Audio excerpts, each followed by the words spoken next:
You finish one task, you open another tab, you reply to a message you didn't need to answer yet, and somewhere in there, you stop noticing that you haven't actually rested, not once today. Maybe you can't sit on the couch without your phone in your hand. Maybe the moment you stop moving, guilt shows up before rest does. You tell yourself the same thing every time. I'll relax after this, but you don't actually believe it anymore because there's always a this, and some part of you has started wondering if you even remember how to stop. Here's what most people get wrong. This isn't a discipline problem, and it's not bad time management.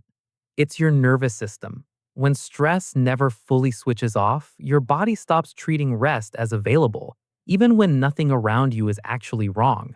You're not choosing to stay busy. Your body has stopped believing it's safe to stop. Type 1. The restless body. Sitting still feels physically uncomfortable. Legs bouncing, phone in hand, some part of them always moving, even during a movie they wanted to watch. Type 2. The guilt timer. The second they pause, a countdown starts in their head.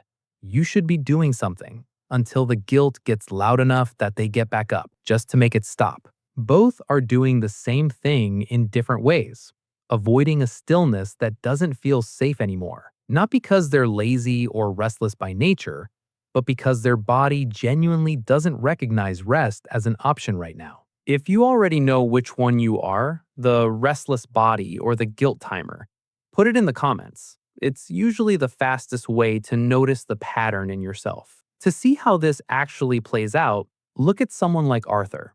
He hasn't taken a full day off in 8 months. Every weekend starts the same way. He sits down, tells himself, today's the day. 5 minutes in, he remembers an email, then a chore, then a message he should answer. By evening, he's done 10 things and rested in none of them. His family calls him responsible. His friends call him productive. What they don't see is the tightness in his chest that never fully lets go. Even lying in bed, staring at the ceiling, already listing tomorrow before today has ended. He whispers the same line he always tells himself. I'll relax after this. But there's always a this. There always has been. And some quiet part of him has started to wonder if after this is ever actually coming.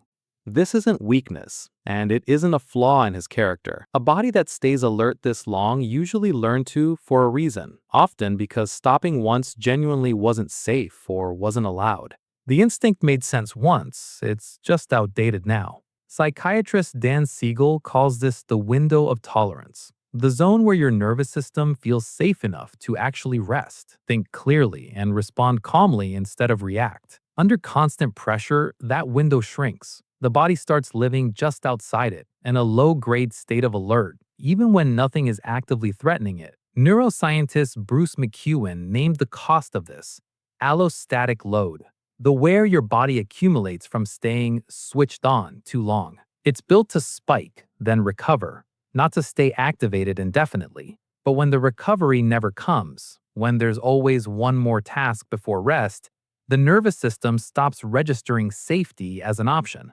On becomes the default. Rest becomes the exception. That's why Arthur can lie in a quiet, safe room and still not feel calm. His mind knows there's no danger. His body just hasn't gotten the message yet.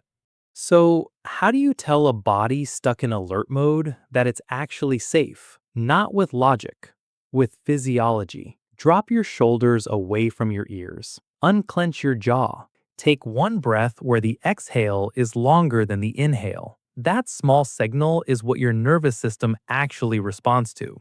Not a spa day, just small, repeated moments of safety inside your regular, chaotic day. If this finally put words to something you felt for a long time, that's what this channel does every week. Subscribe if you want more of these breakdowns. And if you've ever wondered why your mind stays on even at rest, wait until you see why some people's minds go blank the second someone tells them their name. Same overloaded system, completely different symptom. That one's coming next.